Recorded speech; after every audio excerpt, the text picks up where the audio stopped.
El detective Dion había visto de todo en sus 32 años de carrera. Asesinatos brutales, fraudes elaborados, secuestros que desafiaban la lógica. Pero nada lo había preparado para el caso del coleccionista Teofrasto. El hombre más rico de la ciudad, propietario de una colección privada de artefactos griegos invaluables, había desaparecido sin dejar rastro. Solo quedó una nota escrita en un griego antiguo que ningún traductor pudo descifrar completamente. Dion llegó a la mansión de los suburbios altos una tarde de otoño, cuando las hojas muertas cubrían el sendero de mármol como un sudario dorado. La casa era un mausoleo de cristal y piedra, diseñada para impresionar y intimidar al mismo tiempo. El mayordomo, un hombre de edad indefinida con ojos demasiado serenos, lo recibió en un vestíbulo donde una cabeza de mármol de Hades lo observaba desde una columna rota. El señor Teofrasto, dijo el mayordomo en un griego con acento antiguo. Dion frunció el ceño. No había mencionado su visita a nadie. La oficina de Teofrasto olía a vino añejo y pergamino podrido. Dion abrió los cajones del escritorio de caoba, encontrando únicamente recibos de subastas y correspondencia comercial. Nada personal. En el rincón más oscuro de la habitación, detrás de una cortina de terciopelo rojo, descubrió una puerta oculta. El mecanismo de apertura requería una llave que no existía en ningún cajón. Dion, que había aprendido hace décadas que todo cierre tiene una debilidad, examinó las bisagras oxidadas y aplicó presión en el punto exacto. La puerta se abrió con un chirrido que resonó como un lamento. Más allá había una escalera de piedra que descendía hacia las profundidades de la casa, más allá de los cimientos posibles. Dion encendió su linterna y comenzó a bajar. Los escalones estaban tallados con símbolos que reconoció vagamente de sus estudios de mitología, trilíneas, labris, estrellas de 7 puntas. El aire se volvía más frío con cada paso, y un sonido comenzó a filtrarse desde abajo, un cántico grave, repetitivo, como una oración pronunciada por 1000 voces simultáneas. Dion sintió un escalofrío que no tenía nada que ver con la temperatura. La cámara subterránea era circular, del tamaño de un pequeño teatro, con bancos de piedra dispuestos en hileras concéntricas hacia un altar central. Dion se ocultó detrás de una columna corintia y observó la ceremonia que tenía lugar. Una docena de personas vestidas con túnicas blancas formaban un círculo alrededor de una figura encapuchada. En el altar yacía el cuerpo de un hombre joven, sus muñecas cortadas, su sangre goteando hacia un surco tallado en la piedra que formaba un patrón complejo, un río subterráneo de líquido escarlata que fluía hacia un sumidero en el centro del cuarto. Dion reconoció al hombre del altar, era Nicandros, el asistente personal de Teofrasto, visto por última vez hace 3 días. La figura encapuchada levantó los brazos y comenzó a recitar en una lengua que Dion no reconocía, pero que le resultó terriblemente familiar. De pronto, el cuerpo de Nicandro se sacudió. Sus ojos se abrieron, pero no eran ojos vivos, eran pozos de oscuridad absoluta.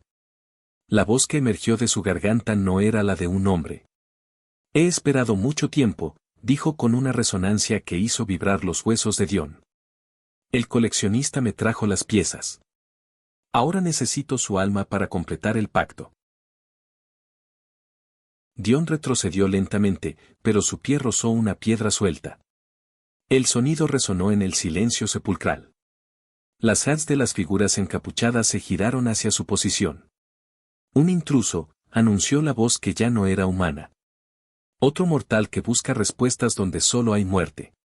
Dion salió de su escondite, su mano en la pistola, aunque algo le decía que las balas no servirían de nada aquí. Soy el detective Dion.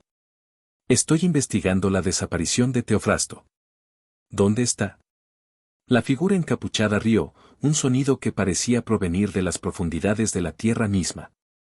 Teofrasto está exactamente donde wished, conmigo. Completó su parte del trato. Trajo los artefactos del templo de Eleusis, las tablillas de la revelación, el cáliz que contuvo la sangre de los primeros mártires. Todo para despertar a Melinoe, la diosa de los sueños muertos, la hija de Perséfone que nunca recibió culto ni oraciones. Dion recordaba el nombre de mitología. Melinoe era una de las Eriñas menores, un espíritu de la locura y los nightmares, casi olvidada incluso en la antigüedad. Los dioses no existen, dijo Dion, más para convencerse a sí mismo que para los demás. La figura encapuchada se quitó su capucha. Debajo había un rostro que Dion conocía de las noticias, Eurídice, la hija desaparecida de Teofrasto, dada por muerta hace 5 años. Mi padre me sacrificó hace 5 años, explicó Eurídice con una calma escalofriante. No mi vida, sino mi muerte. Melinoe necesitaba un alma viva que hubiera cruzado el umbral de la muerte sin morir realmente. Un estado de entrelimbos. Yo fui ese sacrificio. Él me mantuvo en ese estado durante años, alimentándome con los sueños de otros, manteniéndome a medio camino entre la vida y el más allá. Dion sintió náuseas. ¿Por qué? Porque Melinoe le prometió lo que todo coleccionista desea, conocimiento absoluto. La ubicación de cada artefacto perdido de la antigüedad. Los secretos que los dioses ocultaron a la humanidad. Mi padre pasó su vida buscando reliquias, pero Melinoe le ofreció algo más valioso, la verdad completa de la historia humana. El cuerpo en el altar se levantó lentamente, sus movimientos antinaturales, como marioneta con hilos invisibles. Y ahora necesita otra alma para completar la transformación, dijo la voz de Melinoe a través de Nicandros. Tu alma, detective. Has investigado demasiado. Has visto demasiado. Tu alma es, deliciosa. Dion disparó. La bala atravesó el pecho del cuerpo, que ni siquiera parpadeó. Los dioses no temen al plomo, dijo Melinoe. Temen a la memoria. Y tú, detective, has olvidado demasiado. Dion corrió. Subió los escalones de piedra, atravesó la oficina, salió de la mansión. El mayordomo no intentó detenerlo. De hecho, sonreía. Fuera, la noche había caído completamente, y la mansión de Teofrasto parecía diferente, más antigua, más oscura, como si el tiempo la hubiera erosionado de manera desproporcionada en las últimas horas. Dion condujo hasta su apartamento en el centro de la ciudad, un lugar pequeño y desordenado lleno de libros de mitología y casos no resueltos. No durmió. Pasó la noche investigando. Melinoe, según los textos que encontró, era una diosa menor de la mitología órfica, hija de Perséfone y Zeus en algunas versiones, o de Hades en otras. Su nombre significaba, la que desea, o, la negra. Era la diosa de los sueños perturbadores, de la locura temporal, de los estados alterados de conciencia. Los antiguos la invocaban en rituales de adivinación, pero también la temían. En los papiros de Olbia se encontraron referencias a un culto que practicaba sacrificios humanos para alimentar a la diosa y obtener sus bendiciones. Dion encontró una referencia particularmente inquietante: el culto había sido exterminado en el año 150 a.C., pero los registros mencionaban que la diosa no murió, solo durmió. Y los que la despiertan deben pagar con sus almas. A la mañana siguiente, Dion regresó a la mansión. Esta vez no entró por la puerta principal. Escaló la verja del jardín trasero y se acercó a una entrada de servicio que había notado la noche anterior. Dentro, la casa estaba en silencio. Recorrió los pasillos hasta encontrar una biblioteca que Teofrasto debía haber usado para sus investigaciones. Los estantes contenían cientos de libros sobre mitología griega, pero también artefactos, fragmentos de cerámica, monedas antiguas, un fragmento de hueso con inscripciones. En el escritorio había un diario. Dion lo abrió y comenzó a leer. Las entradas cubrían décadas de investigación. Teofrasto había descubierto el culto a Melinoe en 1985, durante una expedición a Grecia. Había encontrado un templo subterráneo cerca de Eleusis, y dentro, tablillas que detallaban el ritual para despertar a la diosa. Pero había un problema: el ritual requería 3 componentes que se habían perdido en el tiempo. Teofrasto pasó los siguientes 35 años buscándolos. Encontró el primero en 1998, un cáliz que había contenido la sangre de los primeros mártires cristianos, robado de una iglesia en Anatolia. El segundo en 2010, las tablillas de la revelación, encontradas en una tumba cerca de Macedonia.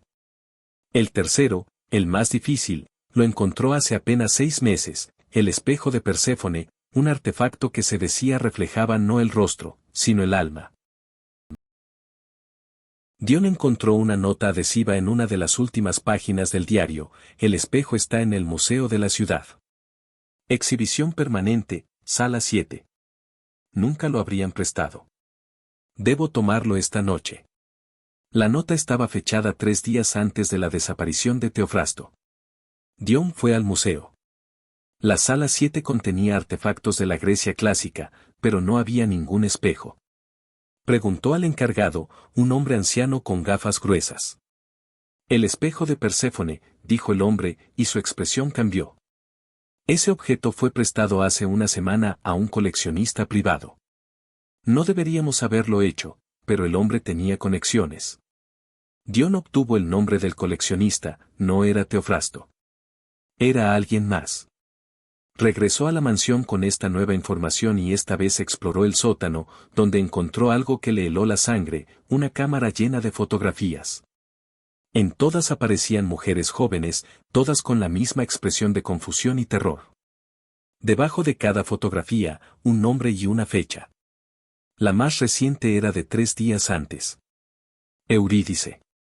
Pero las fechas abarcaban décadas. Algunas eran de los años 70, otras de los 50. Una era de 1923. Dion contó más de 100 fotografías. Mi padre no fue el primero en despertar a Melinoe, dijo una voz detrás de él. Era Eurídice, pero su voz era diferente ahora, más grave, más antigua. Solo el más reciente de una larga línea de devotos. Melinoe no es una diosa, explicó Eurídice, o lo que sea que ahora habitaba su cuerpo. Es un concepto. Una manifestación de la memoria colectiva de la humanidad. Cada vez que alguien sueña con los muertos, cada vez que alguien recuerda a un ser querido fallecido, alimenta a Melinoe. Durante milenios, los humanos la mantuvieron dormida con sus sueños. Pero ahora la gente ha olvidado cómo soñar. Han olvidado cómo recordar. Los muertos son rápidamente borrados, las memorias descuidadas, los sueños descartados como irrelevantes. Melinoe se está muriendo de hambre. Dion comprendió entonces. Por eso necesita almas. Sustitutos de los sueños que ya no recibe. Exacto. Mi padre no fue el primero en hacer este pacto. Hubo otros antes que él.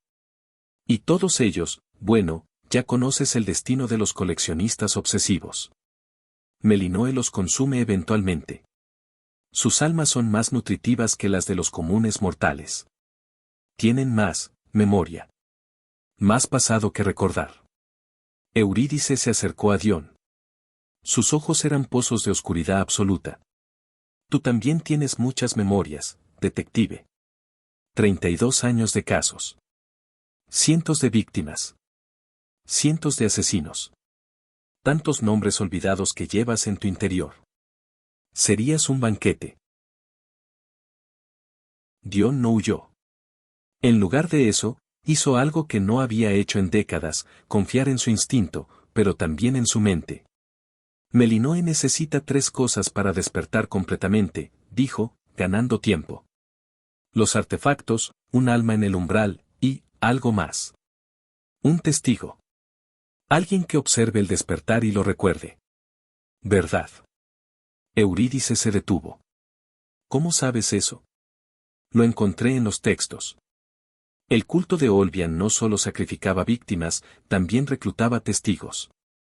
Gente común que pudiera recordar el ritual y mantener viva la memoria de Melinoe a través de los siglos. Pero esos testigos nunca fueron consumidos. Eran necesarios. Dion sonrió, aunque por dentro temblaba. Tú no puedes consumirme, Eurídice. No sin romper el ritual. Y si me rompes, Melinoe despertará incompleta. Inestable. ¿Qué sucede cuando un dios incompleto intenta manifestarse? Por primera vez, la expresión de Eurídice cambió. Hubo miedo real en sus ojos. No lo sé. Nadie lo ha intentado. Entonces tenemos un acuerdo. ¿Me dejas ir? No me consumes. Y a cambio, seré tu testigo. Recordaré. Mantendré viva la memoria de Melinoe. Como los antiguos hacían. El silencio se extendió por largos minutos. Finalmente, Eurídice habló, pero ya no era su voz. Era algo más antiguo, más profundo. Acepto. Pero recuerda, detective. Una vez que has visto a los dioses, ellos te ven a ti. No puedes deshacer ese vínculo. Ahora eres parte de nuestra historia. Para siempre. Dion salió de la mansión de Teofrasto esa noche como un hombre diferente. No había encontrado al coleccionista, pero había encontrado algo más importante, la verdad sobre los dioses olvidados. En los meses siguientes, su vida cambió. Comenzó a recordar sueños que no eran suyos, fragmentos de vidas pasadas, ecos de memorias ajenas. Visitantes aparecían en su puerta, personas que habían tenido experiencias similares, que habían visto demasiado. Formó un grupo, una red de testigos que mantenían viva la memoria de los dioses olvidados. Melinoe no despertó completamente esa noche, pero tampoco durmió. Ahora existe en un estado de hibernación consciente, alimentada por los recuerdos de Dion y los de otros como él. El detective de 58 años se convirtió en algo que nunca imaginó, un guardián de la memoria antigua, un puente entre el mundo moderno y los mitos que creíamos olvidados. A veces, por la noche, cuando el viento sopla de cierta manera, Dion escucha una voz que le susurra desde las sombras. No le teme. Le responde. Recordaré, dice. Siempre recordaré. Y en algún lugar, en las profundidades de la conciencia colectiva de la humanidad, una diosa olvidada sonríe. Por primera vez en milenios, no tiene hambre.